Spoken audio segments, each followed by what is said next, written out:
Hello students, today we are going to study about mobile IP, okay? In other words, mobile internet protocol. So what exactly is mobile internet protocol and why it is needed?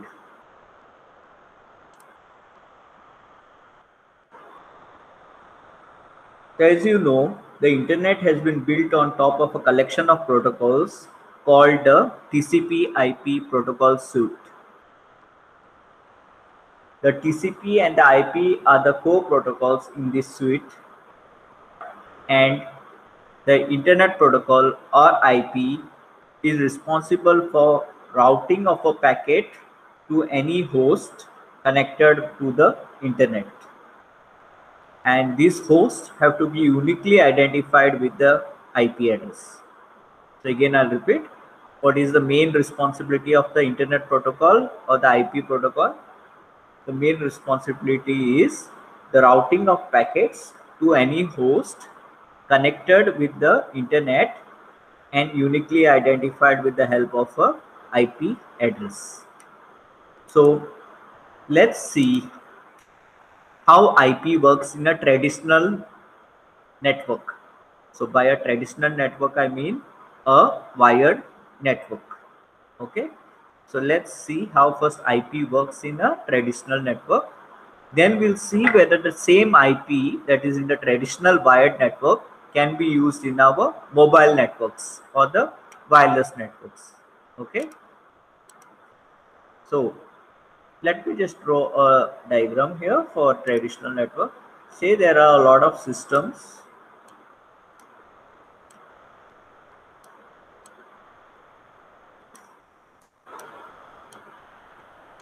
All of these systems are connected with the help of a wire, okay, to some routing device. These are all your computers. This is a, let's say this is an example of a LAN. This is your LAN.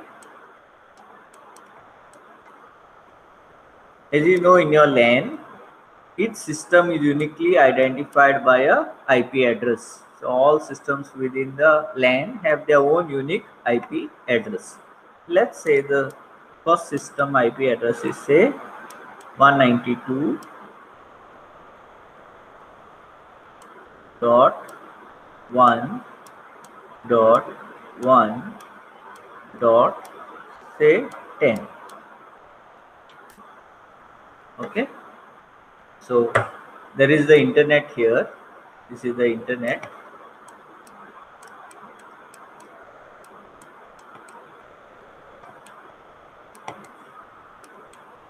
The routing device will receive the packets for this LAN through over the internet, and it will send and receive all the packets that are intended for this LAN.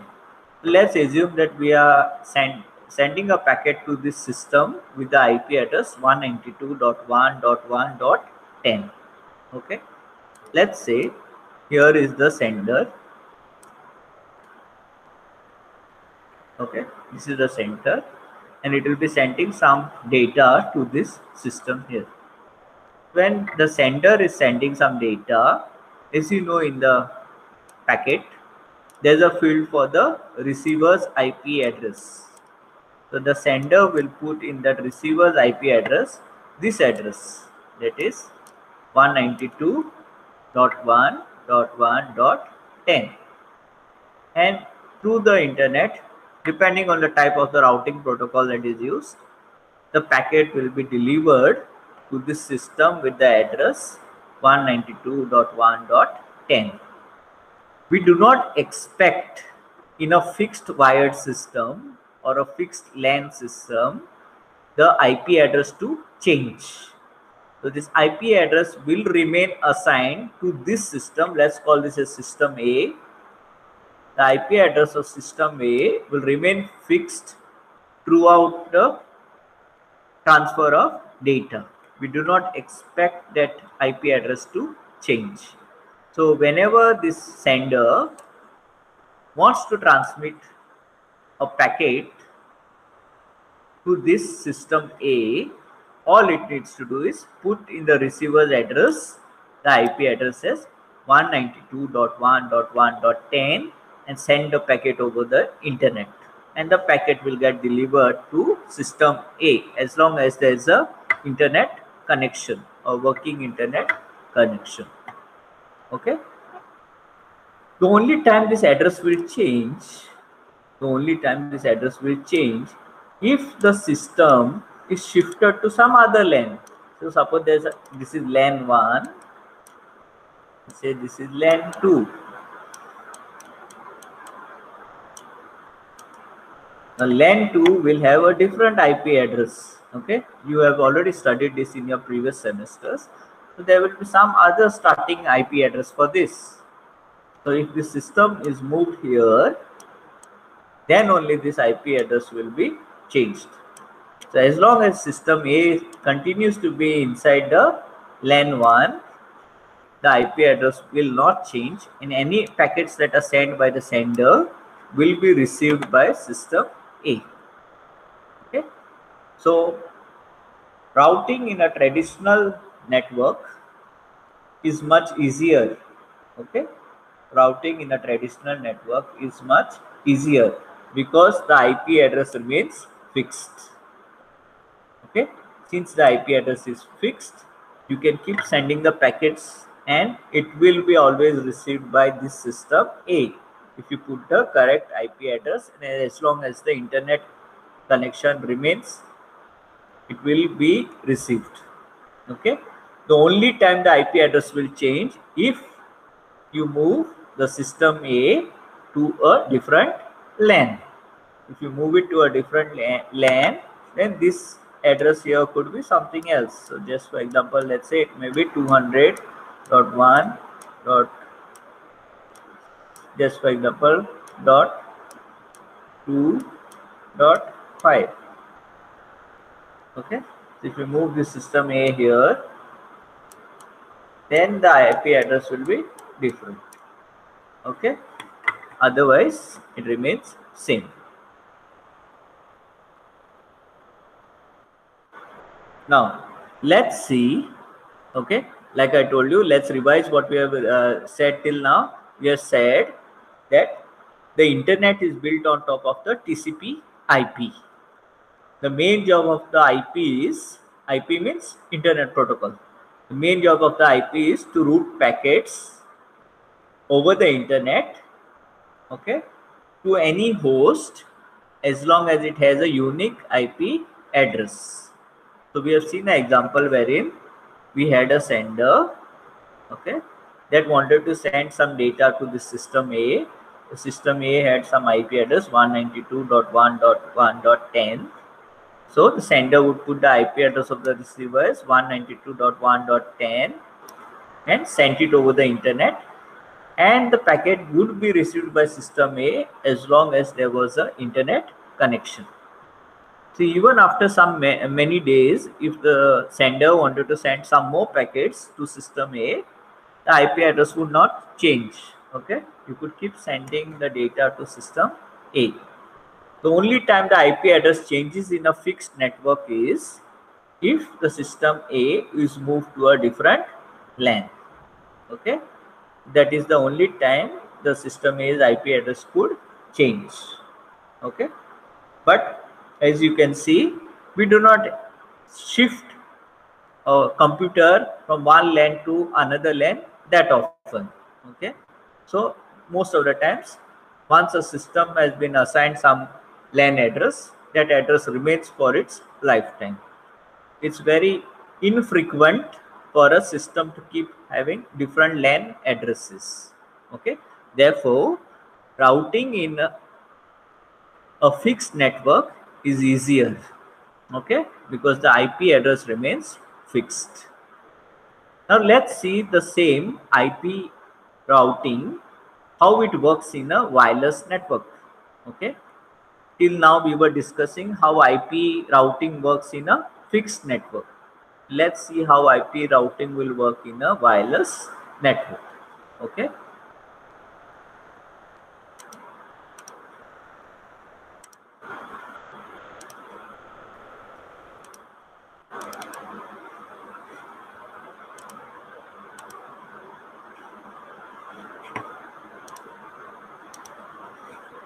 So as you know, in a wireless network, okay, there is some access point, okay, there is some access point that provides a wireless network to your mobile phone, okay.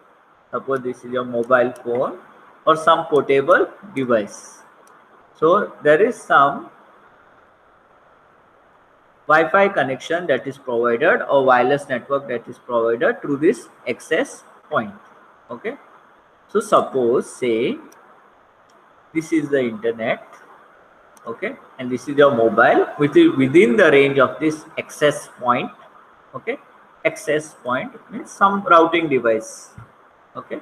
So this routing device provides the internet for the mobile or your some portable device.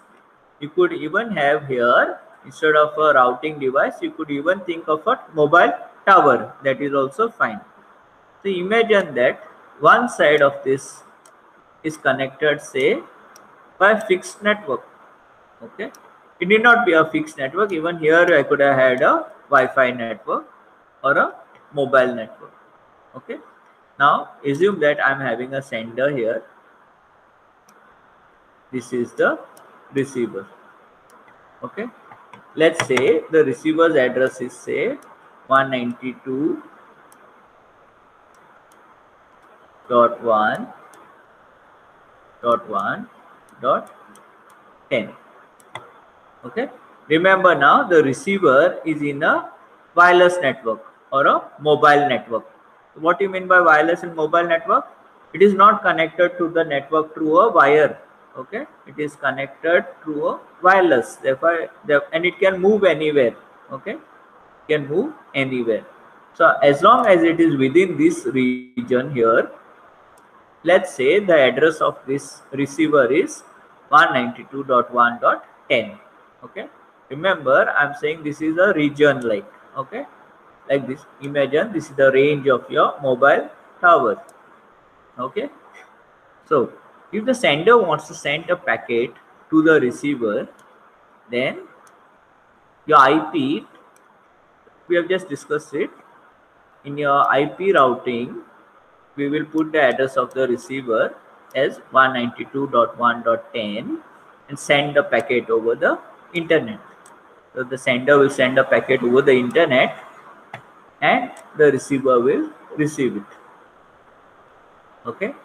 Now the receiver can continue to receive the packets as long as the IP address remains fixed. Now as you know, this is a mobile device. So a mobile device can keep changing, okay, its address. How it changes its address? Because it does not stay fixed in one location. So say when the sender started sending an email, say the email was having 10 packets of data. Say the first 2 packets were received by the receiver at this address, okay. Then say the user moves with the mobile, okay. Say this is the mobile, moves to another network, okay. It shifts from this network and goes to another network. The moment it shifts to another network, okay, why it can shift? Because it's a mobile. A mobile can keep moving from one network to another, okay, as you keep changing, as you keep moving from one place to another. So now the mobile has moved to another network. So now in this network, the address is say 200.5.1.10, okay. Now the same mobile address is now 200.5.1.10.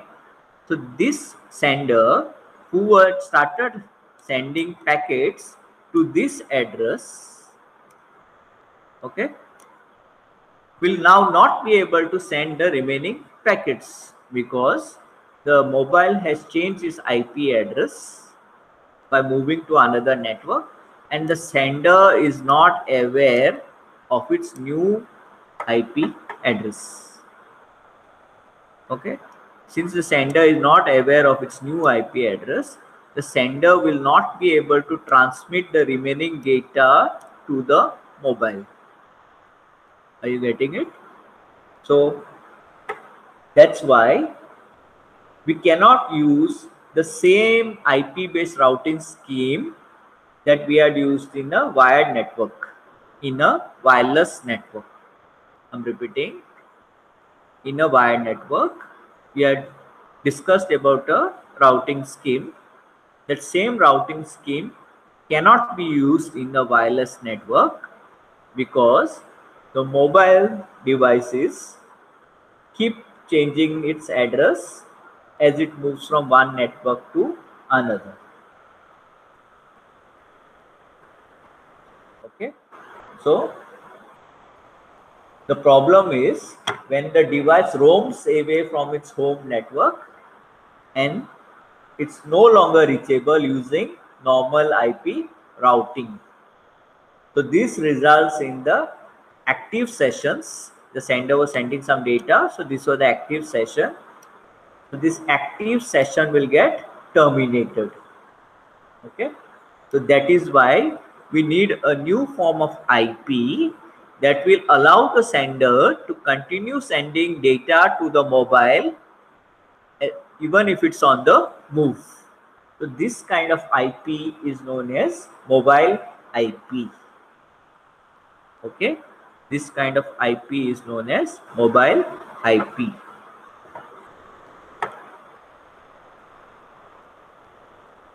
So I hope I made myself clear. Okay.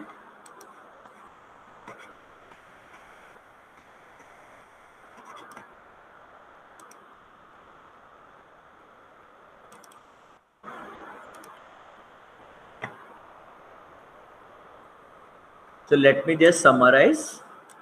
We were discussing that internet is built on top of the TCP IP.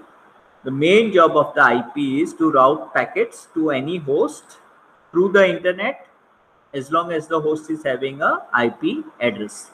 Then we discussed about a fixed LAN network or a wired network that is connected to some routing device. Okay, and the sender is sending some data to the fixed system in the LAN. So this will be assigned some address.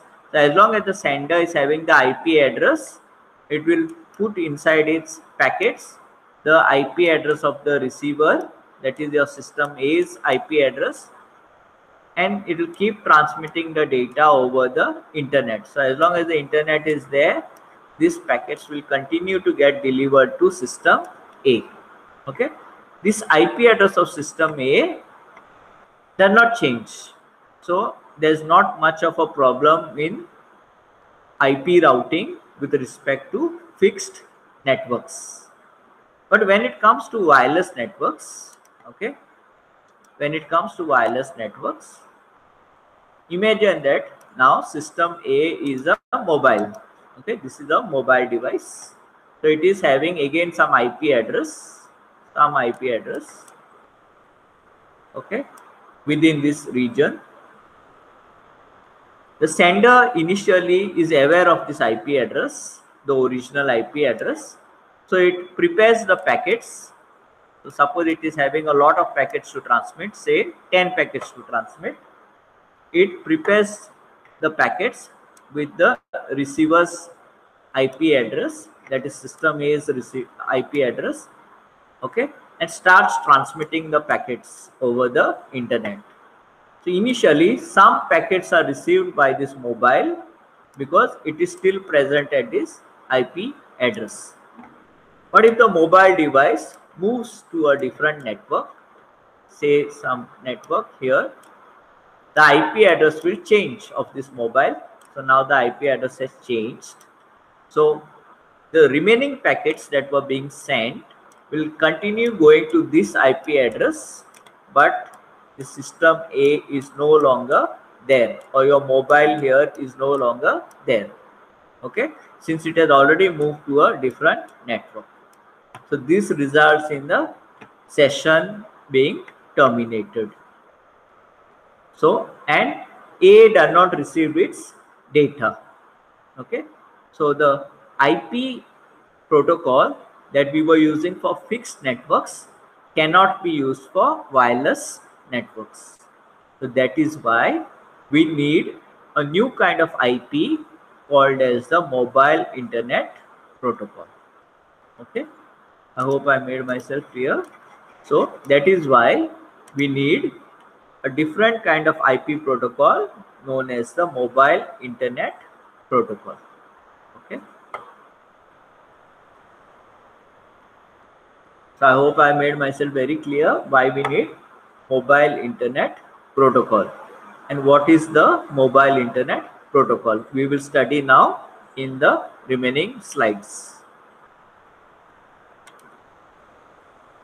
So mobile IP was proposed by the Internet Engineering Task Force, IETF, and it allows us to stay connected with the network.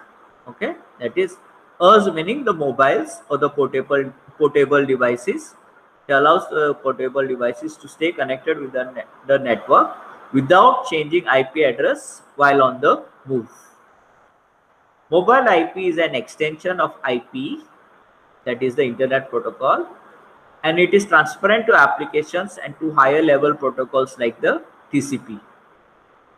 The true mobile IP, every user can experience connectivity, continuous connectivity, irrespective of the physical location. As you must have seen, as you move from one network to another network with your mobile, you do not lose connection. Okay, that is because of mobile IP. Okay, now we will see in the next slide how mobile IP has evolved, okay, over the years. So initially, when IP was developed, we were using something known as the version of internet protocol that we were using was IP version 4, that is IPv4. Okay, this was the internet protocol version that we were using. Okay, now when we started using internet, we did not expect this many users. Okay, so because we did not expect that so many users will be using the internet, IPv4 or internet protocol version 4 had a lot of shortcomings. Okay, one of that was it did not expect to support this number of users. Okay, secondly, it treated all the applications equally. Okay, what do you mean by this? We meant that suppose it was applying a delay to the packets. Okay, then it was applying the delay to all the applications. So like, you know, when you're watching a video, you do not appreciate any delay in your video stream. Okay, if the video starts buffering, you get irritated. But whereas when you're reading your email or your email is getting delivered, if there is some delay in delivering the email, that is acceptable. Okay, so IP, this all happens because of IPv4. What IPv4 does is it treats all applications that use IPv4 equally. So if it's applying a delay, it applies the same delay to your video applications and the same delay as well as to your emails. Okay, so that's why they came up with a new version of internet protocol known as the internet protocol version 6, IPv6. Okay, so it was serving the IPv6 was serving based on the type of the application. Okay, depending on the application that is using IPv6, different functionalities were provided. Okay, mobile IP is still evolving and it supports the mobility at the internet layer, that is your network layer. So it supports your mobile IP works at the network layer. Now there are some common terms that are required in mobile IP before we proceed. So let's go through them one by one. The first term is mobile node. Okay, a mobile node is nothing but a handheld equipment with roaming capabilities. It could be a cell phone, it could be a laptop, it could be a tablet, etc. Okay.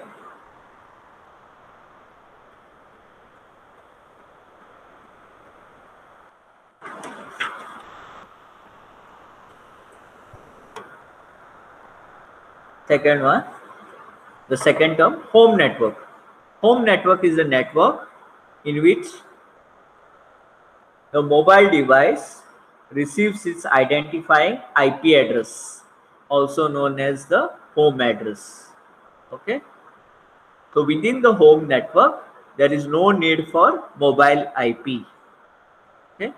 Within the home network, there is no need for a mobile IP. So what do you mean by home network? Suppose you have registered your mobile in Margao, then the network of Margao will be the home network for that mobile. Okay. So you will receive a IP address based on the Margao network.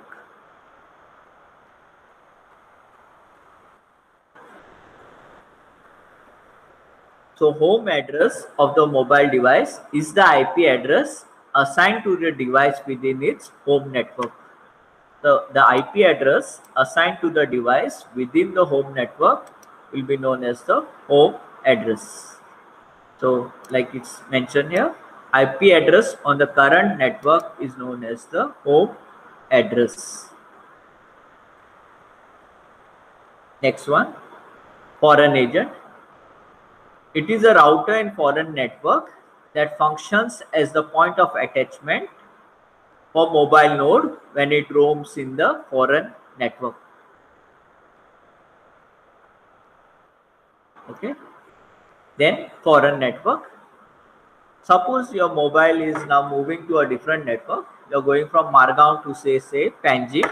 The network in Panjim will be your foreign network. So it is different from the home network.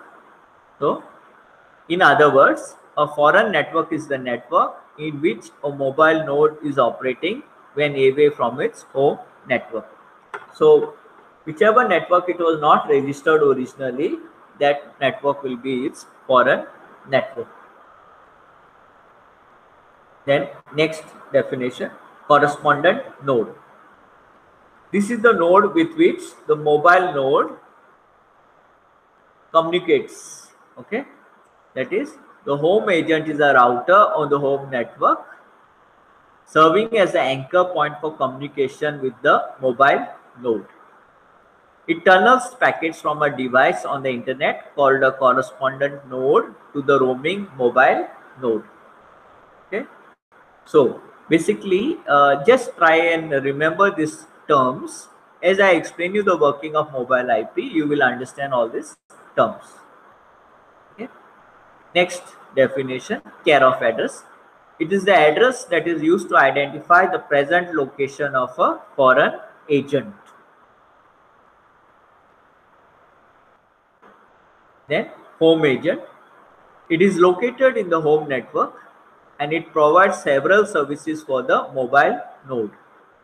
Home agent maintains a location registry, and the location register keeps track of all the mobile nodes within the home network. Okay.